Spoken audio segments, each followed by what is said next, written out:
To start, I'd like to invite you to a short imagination experiment. It will take about 30 seconds. If you feel ready to do it, please close your eyes. For the next half minute, I ask only one thing of you. Do not think about a white bear. Do not think about a white bear. Do not think about a white bear.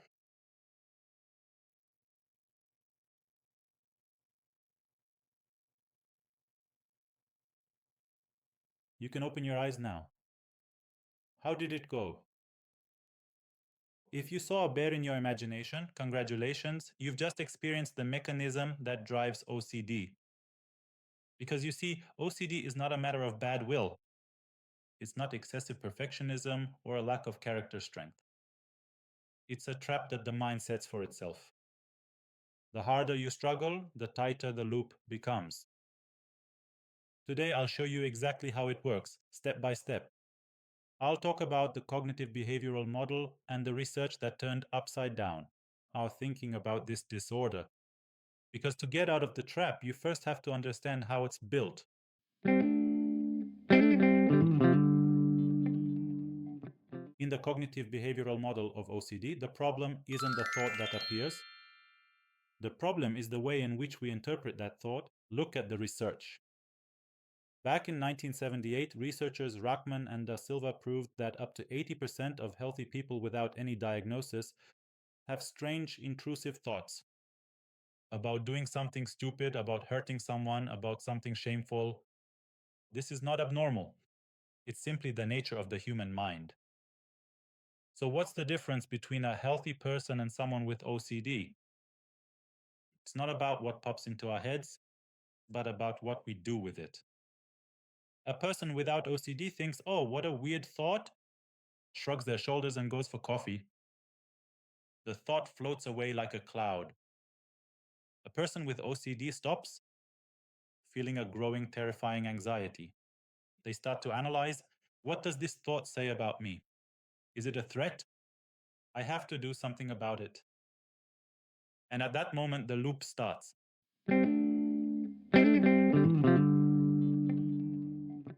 The cognitive behavioral model breaks OCD down into 4 simple elements. First, obsession. An intruder appears in your head, a thought, image, or impulse. What if I didn't lock the door? What if I'm a bad person? For an OCD brain, it's not just a thought. It's an alarm system that wails through the whole neighborhood, even though there's no fire anywhere. Second, anxiety. Biology kicks in. Heart pounding, stomach tightening, short of breath. It's not a metaphor. Your nervous system really enters fight or flight mode. You feel it, right? Third, compulsion. To make this terrible anxiety vanish, you must do something. You check the locks 10 times, wash your hands, sometimes until they bleed. But beware, a compulsion is also what isn't visible. Mental counting, analyzing, undoing a bad thought with a good one. Mental rituals are also compulsions. Fourth, relief. You did it, the tension drops, a weight off your chest. But only for a moment, because that's when your brain learns the worst thing. Nothing happened only because I performed the ritual. This is what's called negative reinforcement. Every compulsion that gives you relief is like food for this monster. Next time, the brain will scream for the ritual even louder. And here's the catch. The ritual is not the solution. The ritual is a behavior that maintains the problem. Excuse me, was this armchair disinfected? No, please don't answer. That doesn't matter. I can feel the anxiety rising anyway. My hands, you see, they're bleeding again. The skin cracks with every move because I wash them dozens of times a day. It has to be a specific number, a sequence of moves, always the same. If I make a mistake, if I touch the tap wrong, I have to start over. 5, 10, 15 times. I stand over the sink and cry in pain, yet I keep scrubbing because the vision of germs is stronger than the suffering. It's like a prison. Every doorknob, every object is a potential death, disease, contamination. I'm terribly exhausted by this. My brain never rests. I'd like to stop, but this voice says, one more time, or something terrible will happen. I'm not living anymore.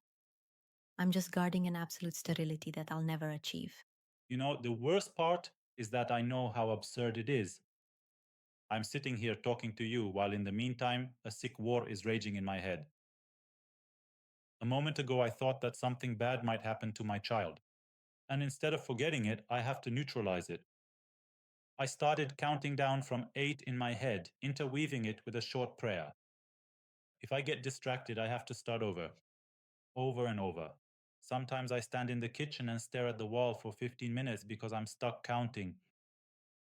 People think I'm lost in thought, but I'm just afraid to stop so the world doesn't collapse. It is absolutely exhausting. I feel like I have a radio in my head that can't be turned off and it only broadcasts threats. I'm just so incredibly tired of this.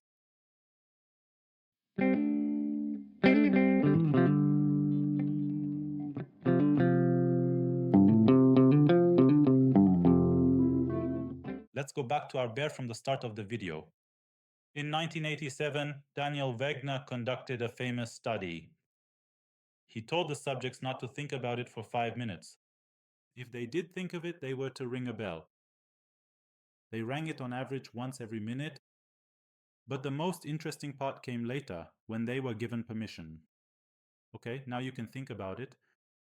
The bell went crazy. White bears took over the participants' minds. Wegner called this the theory of ironic process.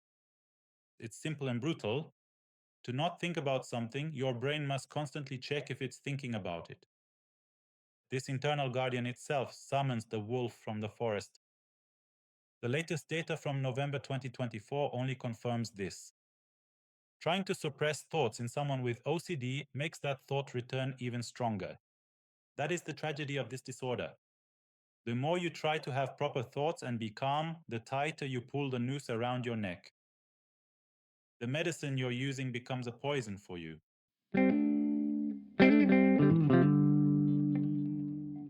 If fighting doesn't work, then what does? The cognitive behavioral model says it clearly.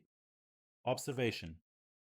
Instead of wrestling with the thought, try to notice it. Treat it like a cloud in the sky. Remember, you are the sky. The cloud is just passing through it. A thought is not a fact. It's not a prophecy or a plan.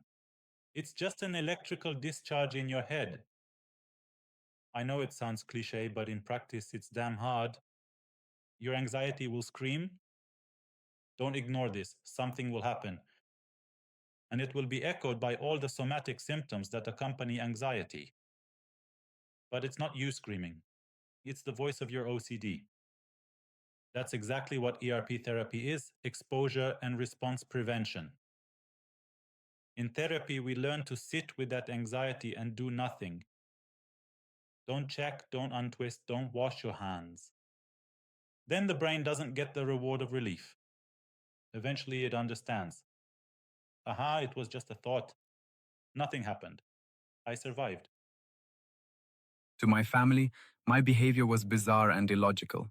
But for me, every additional lock on the door was a desperate attempt to protect my loved ones from the monster that I was in my own imagination. I watched as my life shrank to the size of a single room, and the fear of knives dictated my every move, destroying my self-confidence and my relationships with people. No one saw that beneath this layer of absurd precautions, a deep terror was hidden, and tragic in its consequences, the desire to simply be a good person.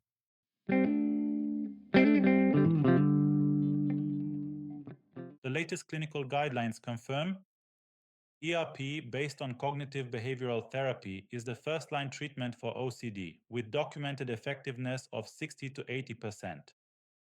On how to do it, step by step, I'll record a separate episode. Remember, the OCD loop is not a sentence, it's a mechanism, and every mechanism can be understood and fixed. If you feel that this description fits your life, these intrusive thoughts, this paralyzing anxiety, know that you are not alone.